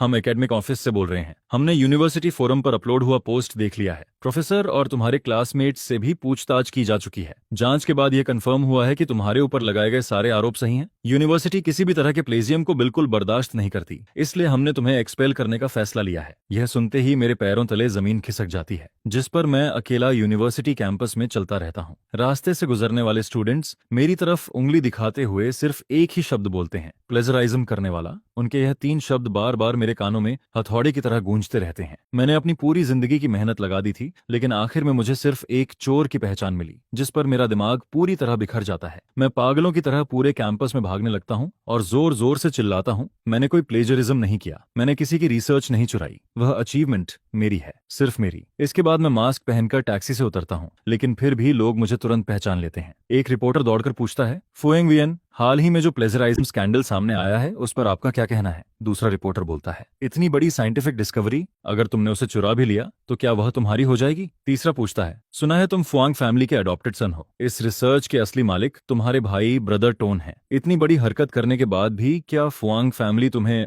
अपने घर में रखेगी? जिस दिन मैं यूनिवर्सिटी वापस जाकर एक्सपल्सन की फॉर्मेलिटीज पूरी करने पहुंचता हूं, उस दिन कैंपस गेट के बाहर स्टूडेंट्स और मीडिया की इतनी भीड़ होती है कि वहां चलना तक मुश्किल हो जाता है। सिर्फ कुछ ही दिनों में वह पोस्ट आसपास की कई यूनिवर्सिटीज तक फैल चुकी होती है, जिस पर अब रिसर्च चोर का टैग हमेशा के लिए मेरे नाम के साथ जुड़ चुका था। दूसरी तरफ ब्रदर टोन उसी रिसर्च की वजह से पूरे एकेडमिक वर्ल्ड का नया स्टार बन चुका था। कई बड़े साइंटिस्ट्स और प्रोफेसर्स उसकी तारीफ कर रहे थे। वहीं मीडिया भी लगातार उसकी सक्सेस स्टोरी दिखा रही थी। मैं अभी अपनी बात खत्म ही करता हूं कि वहां मौजूद पूरी भीड़ शोर मचाने लगती है। उसी समय एक ब्लैक लग्जरी कार आकर रुकती है, जिस पर फादर फुआंग तेजी से बाहर निकलते हैं और भीड़ को चीरते हुए सीधे मेरे सामने आ जाते हैं। फिर मीडिया कैमरों, स्टूडेंट्स और रिपोर्टर्स के सामने वह बिना कुछ सोचे मेरे चेहरे पर जोरदार थप्पड़ मार देते हैं। वह गुस्से में चिल्लाते हैं, तू फिर क्या बकवास कर रहा है? वह थप्पड़ इतना जोरदार होता है कि मैं सीधे जमीन पर गिर जाता हूँ, लेकिन वहां मौजूद हजारों लोगों में से एक भी इंसान मुझे उठाने नहीं आता, जिस पर मैं धीरे धीरे उठता हूँ। पहले वहां से भागने की सोचता हूँ, लेकिन अगले ही पल रुक जाता हूँ। फिर मैं मुड़कर सीधे कैमरा की तरफ देखता हूँ और धीरे से अपना मास्क उतार देता हूँ। मैं शांत आवाज में कहता हूँ, मैं आखिरी बार कह रहा हूँ, मैंने कोई प्लेजराइज्म नहीं किया। और रही बात फुआंग फैमिली की, तो वह मुझे अपना मानते हैं या नहीं, अब उससे मुझे कोई फर्क नहीं पड़ता, क्योंकि मैं भी अब उन्हें अपना परिवार नहीं मानता। मेरी यह बात खत्म होते ही भीड़ पहले से भी ज्यादा गुस्से में चिल्लाने लगती है, जिस पर मैं लोगों के बीच पूरी तरह फंस जाता हूँ। चारों तरफ से आने वाला दबाव इतना ज्यादा था कि सांस लेना तक मुश्किल हो रहा था। उसी अफरा तफरी में पता नहीं किसने पानी से भरी एक बोतल पूरी ताकत से मेरी तरफ फेंक दी। बोतल सीधे मेरे माथे पर लगती है, जिस पर मेरी आंखों के सामने अंधेरा छा जाता है और मैं वहीं बेहोश होकर गिर पड़ता हूँ। बाद में जब एम्बुलेंस वहां पहुंचती है, तब जाकर किसी तरह यह हंगामा शांत होता है। लेकिन फादर फुआंग वहीं कैमरा के सामने खड़े होकर गुस्से में घोषणा करते हैं, आज मैं मीडिया और यहाँ मौजूद सभी लोगों के सामने सच बताना चाहता हूँ। फुआंग वियन हमारे फुआंग फैमिली का अडॉप्टेड सन है। जिस दिन हम उसे ऑर्फनेज से घर लाए थे, उसी दिन से हमने उसे अपने सगे बेटे की तरह पाला। उसे कभी किसी चीज की कमी नहीं होने दी, लेकिन बचपन से ही यह जिद्दी, आलसी और झूठा था। यह एग्जाम में चीट करता था और कभी नहीं सुधरा। चाहे स्कूल का एग्जाम हो, कॉलेज एंट्रेंस एग्जाम हो या यूनिवर्सिटी का कोई भी टेस्ट, इसने हमेशा गलत तरीके से मार्क्स हासिल किए। और इस बार तो इसने सारी हदें पार कर दी। इसने अपने ही भाई की रिसर्च चुरा ली, सिर्फ अपनी झूठी शोहरत के लिए। ऐसा लड़का हमारे परिवार का हिस्सा बनने के लायक नहीं है। जिसके बाद वह सबके सामने ऐलान कर देते हैं, आज से फुआंग फैमिली और फुआंग वियन का हर रिश्ता हमेशा के लिए खत्म। इसके बाद मैं हॉस्पिटल के बेड से धीरे धीरे उठता हूँ, अपना फोन एक तरफ फेंक देता हूँ और लड़खड़ाते कदमों से हॉस्पिटल की टेरेस पर पहुंच जाता हूँ। ऊंची टेरेस के किनारे खड़े होकर मैं दोनों हाथ फैला देता हूँ और आखिरी बार इस शहर की हवा को महसूस करने लगता हूँ। तभी पीछे से एक जानी पहचानी आवाज सुनाई देती है। उस आवाज में घबराहट भी थी और चिंता भी। मैं पीछे मुड़कर देखता हूँ। बाई निंग बिंग पूरी ताकत से मेरी तरफ दौड़ती हुई आ रही होती है। दरअसल जब मैं हॉस्पिटल में होश में आया था, तब रूम में कोई भी मौजूद नहीं था। सिर्फ मेरा फोन लगातार वाइब्रेट हो रहा था। मैं पूरे शरीर का दर्द सहते हुए फोन उठाता हूँ। स्क्रीन पर हजारों गालियों और नफरत भरे मैसेजेस भरे पड़े थे। मेरे बारे में सारी बातें अब इंटरनेट पर वायरल हो चुकी थीं। अब हर इंसान मुझे एक घटिया चोर और एहसान फरामोश इंसान समझ रहा था। लेकिन उस समय मेरे अंदर इतना भी दम नहीं बचा था कि मैं रो भी सकूं। जिस पर बाई निंग बिंग कुछ पल तक चुप रहती है। वह कोई जवाब नहीं देती, लेकिन उसकी आंखों में देखकर ही मुझे सब समझ आ जाता है। फिर वह धीरे से कहती है, फुंग वियन, इतना मत सोचो। यह बदनामी तुम्हारे लिए कोई मायने नहीं रखती। चाहे कुछ भी हो जाए, तुम हमेशा फुओंग फैमिली के मेंबर रहोगे और मेरे फियांस भी। जब यह सब खत्म हो जाएगा, तब मैं तुम्हारी भरपाई कर दूंगी। इसके बाद वह फिर कहती है, फुओंग वियन, अब जिद मत करो। अगर यह बात उसने पहले कभी कही होती तो शायद मैं अपनी सारी नाराजगी भूलकर उसी के पास वापस चला जाता। लेकिन अब मैं अपना सीना पकड़कर धीरे धीरे जमीन पर बैठ जाता हूँ। ऐसा लग रहा था जैसे मेरे शरीर के सारे अंदरूनी अंग दर्द से मरोड़ खा रहे हों। मेरा चेहरा पूरी तरह सफेद पड़ चुका था। मैं बस खुद को अपनी बाहों में समेट लेना चाहता था। इतना सब सहने के बाद फुआंग वियन अब पूरी तरह टूट चुका था। वह हॉस्पिटल की ऊंची टेरेस के किनारे खड़ा था, जहां बस हल्की सी हवा भी उसे नीचे गिराने के लिए काफी थी, जिस पर बाई निंग बिंग की भौहें सिकुड़ जाती हैं। उसकी आवाज में पहली बार घबराहट साफ सुनाई देती है। वह जोर से कहती है, फुंग वियन, नीचे आ जाओ। उसे लगा कि हमेशा की तरह इस बार भी मैं उसकी मीठी बातों में आ जाऊंगा, लेकिन इस बार मैं सिर्फ हल्का सा मुस्कुराता हूँ। फिर धीरे से सिर हिलाकर धुंधली आंखों से उसकी तरफ देखता हूँ और पूछता हूँ, बाय निंग बिंग, मेरी रिसर्च नोट्स और एक्सपेरिमेंटल ड्राफ्ट्स वही तुमने चुराकर ब्रदर टोन को दिए थे, है ना? और स्कूल पर फैंग फैमिली का दबाव डालकर पूरा सच छिपाने वाली भी तुम ही थी, है ना? मेरा स्कूल बदलवाने के पीछे भी तुम्हारा ही हाथ था। सही कह रहा हूं ना? यह कहते ही मैं और कुछ नहीं बोलता। जिस पर जब मैं सिर उठाकर बाई निनिंगबिंग की तरफ देखता हूँ, तो मेरी नजरें बिल्कुल ऐसे होती हैं जैसे किसी अजनबी को देख रहा हूँ, क्योंकि उसने आज तक मेरी मेहनत, मेरा दर्द, मेरी नफरत और मेरी तकलीफ को कभी समझने की कोशिश ही नहीं की। वह हमेशा यही सोचती रही कि मैं बस छोटा दिल वाला, जिद्दी और बेवजह नाराज रहने वाला इंसान हूँ। यह सोचकर मुझे अचानक एहसास होता है कि अब अपनी इस जिंदगी को किसी ऐसे इंसान के लिए कुर्बान करना बिल्कुल भी जरूरी नहीं है, जो मुझे कभी समझ ही नहीं सकता। क्योंकि सच कहूं तो ये लोग इसके बिल्कुल भी लायक नहीं है। जिस पर मैं तुरंत खड़ा होता हूं और बिना कुछ बोले चुपचाप नीचे की तरफ चल देता हूं।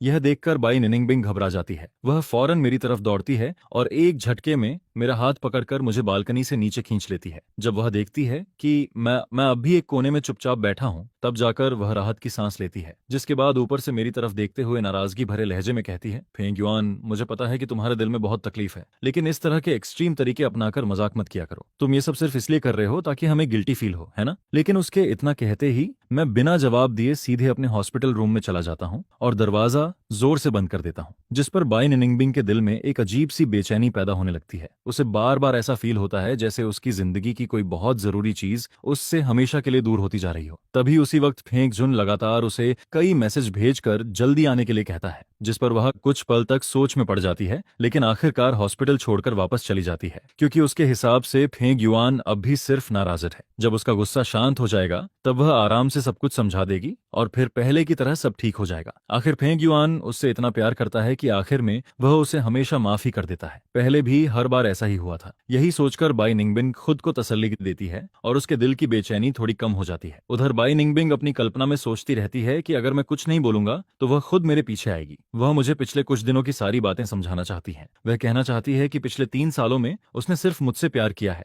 और हाल ही में फेंग जुन की मदद सिर्फ इसलिए कर रही थी क्योंकि फेंग फैमिली ने मुझे पाला था, इसलिए वह मेरी तरफ से उनके इस एहसान का बदला चुकाना चाहती थी। लेकिन इससे पहले कि वह अपनी बात पूरी कर पाती, उसका फोन बज उठता है, जिस पर वह नीचे स्क्रीन की तरफ देखती है। 2 सेकंड तक सोचने के बाद भी वह आखिर फोन उठा लेती है, लेकिन फोन उठाने से पहले वह मेरी तरफ मुड़कर कहती है, फेंगयुआन, मैंने जो कहा है वो करके दिखाऊंगी, मैं तुम्हें जरूर कंपेंसेशन दूंगी। उधर मैं हॉस्पिटल रूम में वापस आते ही बिना एक पल गंवाए अपने सारे जरूरी डॉक्यूमेंट्स और आइडेंटिटी पेपर्स इकट्ठा करता हूँ और सीधे एयरपोर्ट के लिए निकल पड़ता हूँ। जिसके बाद फ्लाइट में बैठने से पहले मैं अपना फोन बंद करता हूँ और उसे सीधे एयरपोर्ट के टॉयलेट में फेंक देता हूँ। बाय निंगबिंग। आज के बाद हमारी जिंदगी की राहें हमेशा के लिए अलग हो जाती हैं। अब इस पूरी जिंदगी में हम दोनों कभी दोबारा नहीं मिलेंगे। उसी समय बाय निंगबिंग तेज रफ्तार से दौड़ती कार में बैठी होती है, लेकिन उसके दिल में बेचैनी लगातार बढ़ती ही जाती है। वह जितना उसे भुलाने की कोशिश करती है, उतना ही वह एहसास और गहरा होता जाता है। इधर मेरी फ्लाइट बादलों की मोटी परतों को चीरते हुए आगे बढ़ती है। प्लेन हल्का हल्का हिलता रहता है,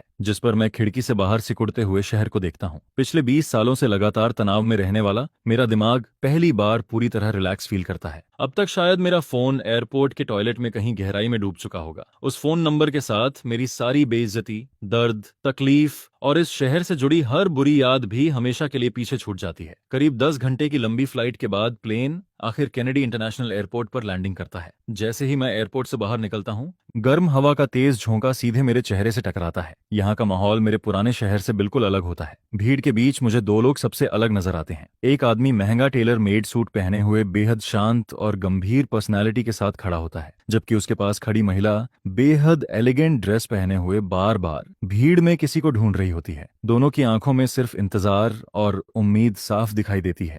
जैसे ही उनकी नजर मुझ पर पड़ती है, उनकी आंखों से आंसू अपने आप बहने लगते हैं। जिसके बाद वह आदमी जल्दी जल्दी मेरी तरफ बढ़ता है, लेकिन मेरे पास पहुंचते ही उसका हाथ हवा में ही रुक जाता है, जैसे उसे डर हो कि कहीं मैं घबरा न जाऊं। फिर कांपती हुई आवाज में वह कहता है, श्याओ युआन, मैं तुम्हारा पिता कन जनहोंग हूँ। जिसके तुरंत बाद पीछे खड़ी महिला भी रोते हुए मेरे पास आती है। वह धीरे से मेरा हाथ पकड़ती है। उसकी उंगलियां ठंडी जरूर होती हैं, लेकिन उनका स्पर्श बेहद प्यार भरा होता है। फिर वह कांपती आवाज में कहती है, बेटा, मैं तुम्हारी माँ सुवान हूँ। आखिरकार हम तुम्हें ढूंढ ही लेते हैं। यही मेरे रियल मॉम और डैड होते हैं, जो दुनिया की सबसे बड़ी बायोटेक्नोलॉजी कंपनी चिन बायोटेक ग्रुप के फाउंडर हैं। असल में उन्होंने मुझे कभी जानबूझकर नहीं छोड़ा था, बल्कि जब मैं सिर्फ 1 साल का था, तब उनके बिजनेस राइवल ने मुझे किडनैप करवा दिया था। बाद में उन्होंने किडनैपर्स को कानून के हवाले तो कर दिया, लेकिन भागते वक्त उनका एक साथी मुझे कहीं छोड़कर फरार हो गया, जिसके बाद मैं पूरी तरह गायब हो गया था। लेकिन पिछले 20 सालों में उन्होंने कभी मेरी तलाश बंद नहीं की। यहाँ तक कि उन्होंने कंपनी का ज्यादातर काम अपने सीनियर एग्जीक्यूटिव्स को सौंप दिया और खुद पूरी दुनिया में मुझे ढूंढते रहे। जब मैं उनकी लाल आंखों में देखता हूँ, तो मुझे बिल्कुल भी अजनबीपन फील नहीं होता, बल्कि दिल में एक अजीब सी अपनापन भर जाता है। वे फेंग फैमिली की तरह मुझसे सवाल नहीं करते,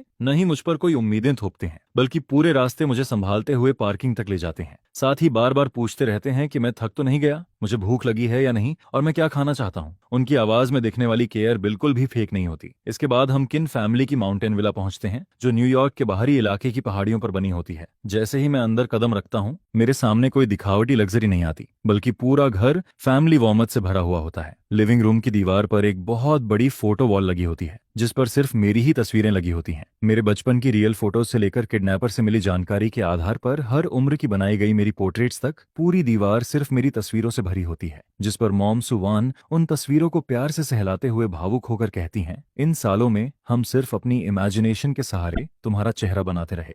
हम हमेशा सोचते थे कि जिस दिन तुम वापस आओगे, उस दिन इस दीवार की सारी खाली जगहें भर जाएंगी। इसके बाद डैड किन जेनहोंग मुझे एक गिलास गर्म दूध देते हैं और कहते हैं, तुम्हारा रूम बहुत पहले से तैयार है। हमने उसे उसी स्टाइल में सजाया है जैसा तुम्हारी उम्र के बच्चों को पसंद आता है। अगर तुम्हें पसंद ना आए तो हम पूरा रूम दोबारा बनवा देंगे। जिस पर मैं अपने रूम के अंदर जाता हूँ। खिड़की से आती धूप पूरे कमरे में फैल रही होती है। वहाँ का माहौल बेहद सुकून देने वाला होता है। स्टडी टेबल पर लेटेस्ट कंप्यूटर और मेरी पढ़ाई से जुड़ी कई प्रोफेशनल बुक्स रखी होती हैं। वार्डरोब में अलग अलग साइज के नए कपड़े करीने से लगे होते हैं। यहाँ तक कि बाथरूम में मेरी सेंसिटिव स्किन के हिसाब से अलग स्किन केयर प्रोडक्ट्स तक पहले से तैयार रखे गए होते हैं। यह सब कुछ फेंग फैमिली के उस ठंडे और दिखावटी घर से बिल्कुल अलग होता है, जहां सिर्फ बाहरी इज्जत और स्टेटस की परवाह की जाती थी। इसके बाद आने वाले दिनों में डैड किन और मॉम किन मुझ पर किसी भी तरह का प्रेशर नहीं डालते, बल्कि हर कदम पर मेरा साथ देते हैं और धीरे धीरे मुझे अमेरिका की नई जिंदगी में एडजस्ट होने में मदद करते रहते हैं। दिया है। इसके बाद डैड किन और मॉम किन मुझे अमेरिका के हर फेमस रेस्टोरेंट में ले जाकर अलग अलग तरह का डिलीशियस फूड खिलाते हैं। साथ ही न्यूयॉर्क की लगभग हर स्ट्रीट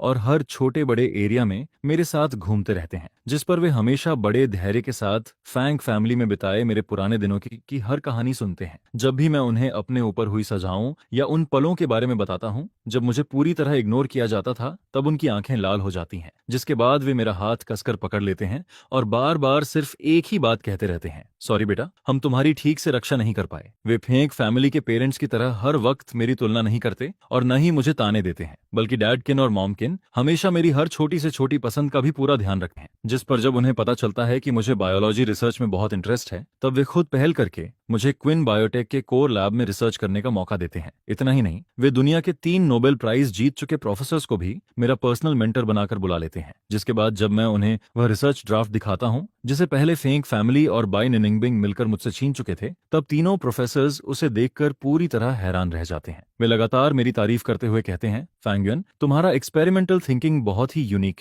है। अगर इसे थोड़ा और इम्प्रूव कर लिया जाए तो यह रिसर्च दुनिया की टॉप इंटरनेशनल जर्नल्स में आसानी से पब्लिश हो सकती है। जिस पर उनमें से एक प्रोफेसर गंभीर आवाज में कहता है, क्विन बायोटेक तुम्हें सबसे बेहतरीन इक्विपमेंट, सबसे ज्यादा फंडिंग और हर तरह का सपोर्ट देने के लिए तैयार है। हम इस प्रोजेक्ट को पूरा करने में तुम्हारी पूरी मदद करेंगे। फैमिली के प्यार और इन महान मेंटर्स की गाइडेंस में मैं पूरी तरह अपनी रिसर्च में डूब जाता हूँ। अब न तो फैंग फैमिली का कोई दबाव रहता है और न ही बाय निनिंगबिंग की कोई बेड़ियां मुझे रोकती हैं, जिसकी वजह से मेरा साइंटिफिक रिसर्च करियर बेहद तेजी से आगे बढ़ने लगता है। सिर्फ 6 महीनों के अंदर ही मैं अपना पूरा एक्सपेरिमेंटल रिजल्ट सफलतापूर्वक पूरा कर लेता हूँ, जिसके बाद मेरी लिखी हुई रिसर्च पेपर दुनिया की टॉप जर्नल नेचर में पब्लिश हो जाती है और पब्लिश होते ही पूरी इंटरनेशनल बायोलॉजी कम्युनिटी में तहलका मचा देती है। उधर जब यह खबर चाइना पहुंचती है, तब वहां हर तरफ फेंगजुन की अचीवमेंट की ही चर्चा चल रही होती है। फेंग फैमिली और बाय निनिंगबिंग फेंगजुन की फेक अचीवमेंट के सहारे बिजनेस और एकेडमिक सर्कल का पूरा अटेंशन अपनी तरफ खींच चुके होते हैं,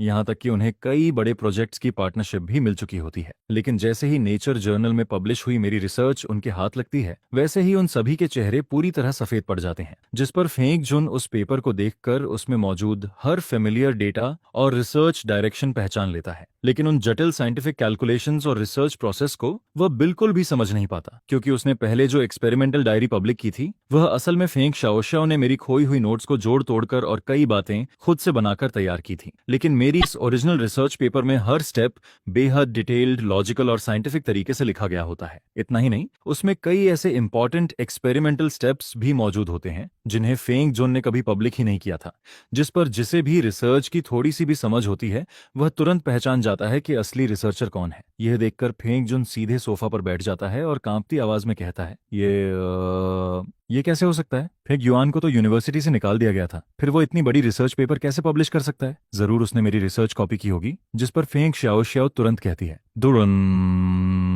ब्रदर जुन, आप बिल्कुल पैनिक मत करो, हमारे पास आपकी एक्सपेरिमेंटल डायरी भी है और यूनिवर्सिटी का सर्टिफिकेट भी। हम सबको यही बताएंगे कि फेंग युआन हमसे नफरत करता है, इसलिए उसने जानबूझकर आपकी रिसर्च डायरेक्शन कॉपी करके पेपर पब्लिश किया है। लेकिन उनकी यह सफाई ज्यादा देर टिक नहीं पाती, क्योंकि जल्द ही इंटरनेशनल साइंटिफिक कम्युनिटी के सबसे बड़े एक्सपर्ट खुद पब्लिक स्टेटमेंट जारी करके मेरी रिसर्च की ओरिजिनलिटी कंफर्म कर देते हैं। साथ ही वे साफ बताते हैं कि फेंगजुन की पहले वाली अचीवमेंट में अनगिनत लॉजिकल मिस्टेक्स और फेक डेटा मौजूद हैं। लेकिन सबसे बड़ा झटका तब लगता है जब वही प्रोफेसर जिसने सालों पहले मुझे चुपके से सपोर्ट किया था और फेंग फैमिली बाय निनिंगबिंग की हरकतों को सहन नहीं कर पा रहा था, खुद मीडिया के सामने आकर पूरा सच बता देता है। जिस पर वह खुलकर बताता है कि बाय निनिंगबिंग ने स्कूल पर दबाव डालकर मुझे एक्सपेल करवाया था। फेंग शाओशाओ ने फेंगजुन को मेरी रिसर्च चुराने के लिए उकसाया था और इसके अलावा भी उन्होंने मेरे साथ कई दूसरी नाइंसाफियां की थीं। यह खबर सामने आते ही पूरा इंटरनेट फट पड़ता है। जो लोग पहले फेंगजुन की तारीफ कर रहे थे वही अब उसे जमकर गालियां देने लगते हैं। तो असली जीनियस तो फेंग युआन था,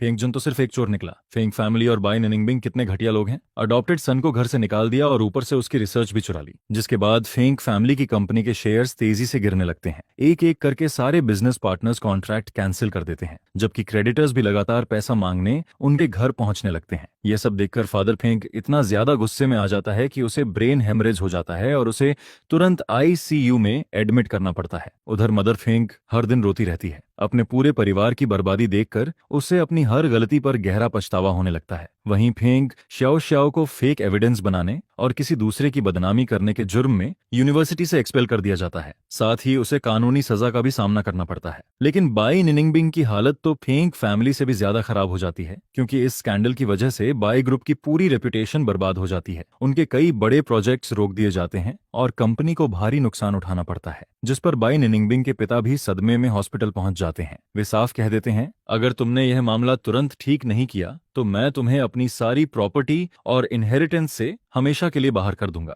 लेकिन इन सब से भी ज्यादा बाई निनिंगबिंग को जिस बात ने तोड़ दिया वह यह थी कि आखिरकार उसे अपने असली दिल की बात समझ आ जाती है। उसे एहसास होता है कि मेरे लिए उसकी फीलिंग्स सिर्फ आदत या जिम्मेदारी नहीं थी, बल्कि वह बहुत पहले ही मुझसे प्यार करने लगी थी। सालों तक मैं चुपचाप उसके पीछे चलता रहा, उसकी हर छोटी बड़ी प्रॉब्लम का सॉल्यूशन ढूंढता रहा। जब वह बीमार पड़ती थी तब मैं पूरी रात उसके बेड के पास जागता रहता था। जब भी वह किसी मुश्किल में फंसती थी तब मैं अपनी पूरी ताकत लगाकर उसकी मदद करता था। धीरे धीरे वह मेरी मौजूदगी की इतनी आदी हो गई थी कि उसे खुद भी पता नहीं चला कि कब वह मुझ पर डिपेंड करने लगी और कब उसे मुझसे प्यार हो गया। लेकिन फेंग जुन की कमजोरी और दोनों फैमिलीज के पुराने एहसान की वजह से उसकी आंखों पर पर्दा पड़ा रहा, जिस पर उसने बार बार मेरा दिल तोड़ा और आखिरकार मुझे हमेशा के लिए खुद से दूर धकेल दिया। फिर जब उसने नेचर जर्नल में पब्लिश हुई मेरी रिसर्च देखी और इंटरनेशनल एकेडमिक कॉन्फ्रेंस में मुझे स्टेज पर पूरे कॉन्फिडेंस के साथ स्पीच देते हुए देखा, तब उसे पहली बार एहसास हुआ कि जिस फेंग युआन को उसने हमेशा इग्नोर किया वही आज इतना आगे निकल चुका है कि अब वह चाहकर भी उसकी बराबरी नहीं कर सकती। और सबसे बड़ी बात, जिस इंसान को उसने खुद अपने हाथों से खो दिया वही इंसान उससे सबसे ज्यादा प्यार करता था। वही इंसान उसके लिए अपनी पूरी जिंदगी तक कुर्बान करने को तैयार था। इसके बाद बाई निनिंगबिंग पूरी तरह पागल होकर मुझे ढूंढना शुरू कर देती है। वह बाई फैमिली और फेंग फैमिली के हर कनेक्शन का इस्तेमाल करती है, यहाँ तक कि खुद अमेरिका उड़कर न्यूयॉर्क की लगभग हर स्ट्रीट और हर एरिया में मुझे ढूंढती फिरती है। लेकिन डैड क्विन और मॉम क्विन पहले ही अंदाजा लगा चुके होते हैं कि वह मुझे ढूंढने जरूर आएगी, इसलिए उन्होंने पहले से ही मेरी पूरी इन्फॉर्मेशन और आइडेंटिटी को सीक्रेट रखने का इंतजाम कर दिया होता है, जिस पर बाई निनिंगबिंग लगातार पूरे 3 महीने तक मुझे हर जगह तलाश करती रहती है। लेकिन इतने लंबे समय बाद भी उसे मेरी एक झलक तक नहीं मिल पाती। इधर जब बाई निनिंगबिंग लगभग पूरी तरह उम्मीद छोड़ चुकी होती है तभी उसे अचानक एक अनोनिमस ईमेल मिलता है। उस ईमेल में सिर्फ एक फोटो होती है जिसमें मैं, डैड चिन और मॉम चिन तीनों चिन बायोटेक के कोर लेबोरेटरी के अंदर खड़े होकर मुस्कुरा रहे होते हैं। फोटो के बैकग्राउंड में लैब का नेम बोर्ड भी हल्का सा दिखाई देता है, जिस पर साफ लिखा होता है Chin biotech core laboratory Fang Yuen research team. यह फोटो देखते ही बाई निंगबिंग का पूरा शरीर कांपने लगता है। उसके हाथ से फोन तक ठीक से नहीं पकड़ा जाता और उसकी आंखों से आंसू लगातार बहने लगते हैं, जिस पर उसे आखिरकार एहसास होता है कि मैंने सिर्फ अपने रियल पेरेंट्स को ही नहीं पाया बल्कि अब मेरी जिंदगी फेंक फैमिली के मुकाबले हजारों गुना बेहतर बन चुकी है, जबकि उसने अपनी ही बेवकूफी और जिद की वजह से मुझे हमेशा के लिए खो दिया। उधर उसी समय फादर फेंग भी आईसीयू में पड़े होते हैं और काफी दिनों बाद आखिरकार उन्हें होश आता है। लेकिन होश में आते ही सबसे पहला सवाल वही पूछते हैं, फेंग युआन कहाँ है? जब उन्हें फिर पता चलता है कि मैंने न सिर्फ अपने रियल पेरेंट्स को ढूंढ लिया बल्कि अब मैं इंटरनेशनल लेवल का फेमस साइंटिफिक जीनियस भी बन चुका हूं, तब यह सदमा वे बिल्कुल भी बर्दाश्त नहीं कर पाते। उनकी सांस अटक जाती है और वे दोबारा बेहोश होकर गिर पड़ते हैं, लेकिन इस बार वे कभी दोबारा आंखें नहीं खोलते। फादर फेंग की मौत के साथ ही फेंग फैमिली पूरी तरह बिखर जाती है, जिस पर मदर फेंग की मानसिक हालत भी खराब होने लगती है। वह पूरे दिन बेसुध सी रहती है और बार बार सिर्फ एक ही बात बड़बड़ाती रहती है, सॉरी फेंग युआन, गलती हमारी थी, हमने तुम्हारे साथ बहुत गलत किया। उधर फेंग जुन अपनी फेक अचीवमेंट की वजह से हर जगह लोगों की नफरत का शिकार बनता है। वह जहां भी जाता है लोग उसे चोर और फ्रॉड कहकर गालियां देते हैं। आखिरकार उसका मेंटल ब्रेकडाउन हो जाता है और उसे साइकियाट्रिक हॉस्पिटल में एडमिट करना पड़ता है। वहीं फेंग श्याओ श्याओ को कोर्ट सजा सुनाती है और उसकी पूरी जवानी जेल की सलाखों के पीछे गुजरने वाली होती है। इसके बाद 1 साल बीत जाता है, तभी मुझे इंटरनेशनल बायोटेक्नोलॉजी फोरम में हिस्सा लेने के लिए चाइना आने का इनविटेशन मिलता है। यह उस शहर में मेरी वापसी होती है जिसे छोड़े हुए काफी समय हो चुका होता है। डैड किन और मॉम किन मेरी सेफ्टी को लेकर काफी चिंतित रहते हैं, इसलिए वे मेरे साथ कई प्रोफेशनल बॉडीगार्ड्स भी भेजते हैं, जिस पर फोरम का हॉल पूरी तरह जगमगा रहा होता है। बिजनेस वर्ल्ड, साइंटिफिक कम्युनिटी और कई बड़े बड़े एक्सपर्ट्स वहां मौजूद होते हैं। जैसे ही मैं हॉल के अंदर एंट्री करता हूं, वहां मौजूद हर इंसान की नजर मेरी तरफ घूम जाती है। तभी मेरी नजर हॉल के एक कोने में खड़ी बाई निनिंगबिंग पर पड़ती है। वह पहले से काफी दुबली हो चुकी होती है, उसका चेहरा बिल्कुल फीका पड़ पड़ चुका होता है और उसके चेहरे की पुरानी चमक पूरी तरह गायब हो चुकी होती है। वह मेरी तरफ देखती है, उसकी आंखों में सिर्फ पछतावा और माफी की गुहार दिखाई देती है। लेकिन मैं सिर्फ एक पल के लिए उसकी तरफ देखता हूँ और फिर बिना किसी एक्सप्रेशन के अपनी नजर दूसरी तरफ घुमा लेता हूँ, जैसे वह मेरे लिए कोई बिल्कुल अजनबी इंसान हो। फोरम खत्म होने के बाद बाई निनिंगबिंग मेरा रास्ता रोक लेती है। उसकी आवाज रोने की वजह से पूरी तरह भर चुकी होती है। वह कांपती हुई आवाज में कहती है, फेंगयुआन, मुझसे बहुत बड़ी गलती हो गई। मुझे सच में अपनी गलती का एहसास हो गया है। क्या तुम मुझे एक और मौका दे सकते हो? मैं तुम्हारे लिए कुछ भी कर सकती हूँ। जो भी गलती हुई है मैं सबकी भरपाई कर दूंगी। जिस पर मैं शांत नजरों से उसकी तरफ देखता हूँ और बिल्कुल ठंडी आवाज में कहता हूँ, बाई निंगबिंग, तुम गलत नहीं थी। तुमने बस मुझसे कभी प्यार ही नहीं किया। पहले भी नहीं, अभी भी नहीं, और आगे भी कभी नहीं करोगी। हमारे बीच सब कुछ बहुत पहले ही खत्म हो चुका है। यह सुनते ही वह जोर जोर से सिर हिलाते हुए कहती है, ऐसा मत कहो। जिससे मैं प्यार करती हूँ वह हमेशा तुम ही थे। मैं बस फेंगझुन की वजह से अंधी हो गई थी, इसलिए मैंने बार बार तुम्हें हर्ट किया। फेंगयुआन, प्लीज मुझ पर एक बार विश्वास कर लो। मैं सच में तुमसे प्यार करती हूँ। लेकिन मैं धीरे से उसका हाथ अपने हाथ से हटाता हूँ और एक कदम पीछे जाकर उससे दूरी बना लेता हूँ। जिसके बाद मैं बेहद शांत आवाज में कहता हूँ, प्यार का मतलब किसी को चोट पहुंचाना नहीं होता। प्यार का मतलब किसी से सब कुछ छीन लेना भी नहीं होता। और सबसे बड़ी बात, प्यार कभी भी किसी की कुर्बानी को उसकी जिम्मेदारी नहीं मानता। जिस चीज को तुम प्यार कह रही हो वह बहुत सस्ती भी है और बहुत सेल्फिश भी। मुझे तुम्हारी किसी कंपेंसेशन की जरूरत नहीं है और न ही मुझे तुम्हारे वापस लौटने की कोई चाहत है। इसलिए आज के बाद कभी भी मेरी जिंदगी में दोबारा मत आना। इतना कहकर मैं बिना पीछे देखे वहां से चला जाता हूँ। जिस पर मेरे बॉडीगार्ड्स तुरंत आगे बढ़कर बाई निनिंगबिंग का रास्ता रोक लेते हैं ताकि वह मेरे पीछे न आ सके। मैं उसकी आंखों में मौजूद उस गहरी निराशा को महसूस जरूर करता हूँ, लेकिन मेरे दिल में उसके लिए अब कोई भावना बाकी नहीं रहती, क्योंकि मेरे पुराने सारे दर्द, सारी बेइज्जती और सारी तकलीफें मेरे रियल पेरेंट्स के प्यार और मेरी साइंटिफिक अचीवमेंट्स के गर्व में बहुत पहले ही खत्म हो चुकी होती हैं। जब मैं हॉल से बाहर निकलता हूँ तभी एंट्रेंस पर मदर फेंग खड़ी दिखाई देती है। अब उनके बाल पूरी तरह सफेद हो चुके होते हैं, कमर भी झुक गई होती है। उनके चेहरे पर पहले वाला घमंड और रौब बिल्कुल भी नहीं बचा होता। वह मुझे देखकर कुछ कहना चाहती हैं। उनके होंठ हल्के हल्के कांपते हैं, लेकिन आखिर में वे सिर झुकाकर चुपचाप एक तरफ हट जाती हैं और मेरे लिए रास्ता छोड़ देती हैं। मुझे पता होता है कि फेंग फैमिली पूरी तरह बर्बाद हो चुकी है और मदर फेंग की बाकी जिंदगी भी आसान नहीं रहने वाली। लेकिन इसके बावजूद न तो मुझे उन पर तरस आता है और न ही उनसे कोई नफरत बचती है। मैं बस बिना कुछ कहे उनके पास से निकल जाता हूँ। इसके बाद अमेरिका लौटकर मैं पहले से भी ज्यादा अपना पूरा समय साइंटिफिक रिसर्च को दे देता हूँ। किन बायोटेक के पूरे सपोर्ट से मैं अपनी खुद की रिसर्च टीम बना लेता हूँ और बायोलॉजी के एक से बढ़कर एक मुश्किल प्रॉब्लम्स को सॉल्व करता चला जाता हूँ। डैडकिन और मॉमकिन मेरी इस ग्रोथ को देखकर बेहद खुश होते हैं, लेकिन वे कभी भी मुझ पर कंपनी संभालने का प्रेशर नहीं डालते। वे हमेशा सिर्फ एक ही बात कहते हैं, बेटा बस तुम खुश रहो और वही काम करो जो तुम्हें पसंद है। हम हमेशा तुम्हारे सबसे मजबूत सपोर्ट बनकर तुम्हारे साथ रहेंगे। कभी कभी मुझे चाइना की न्यूज में फेंग फैमिली की खबरें भी दिखाई देती हैं। मदर फेंग आखिर में ओल्ड एज होम पहुंच जाती हैं और अपनी पूरी बुढ़ापे की जिंदगी बेहद अकेलेपन और दुख में बिताती हैं। वहीं फेंगजुन मेंटल हॉस्पिटल में पूरी तरह पागल हो चुका होता है। वह पूरे दिन सिर्फ एक ही बात दोहराता रहता है, मेरी रिसर्च, मैं जीनियस हूँ, मेरी अचीवमेंट। उधर बाई निनिंगबिंग से उसकी पूरी प्रॉपर्टी और इनहेरिटेंस छीन ली जाती है। जो लड़की कभी आलीशान जिंदगी जीती थी वही अब छोटी मोटी जॉब्स करके किसी तरह अपना गुजारा करती है। कई लोग मुझसे पूछते हैं, क्या तुम्हें इन लोगों पर तरस आता है? जिस पर मैं सिर्फ मुस्कुराकर सिर हिला देता हूँ, क्योंकि मुझे अच्छी तरह पता है कि हर इंसान अपनी किस्मत खुद लिखता है।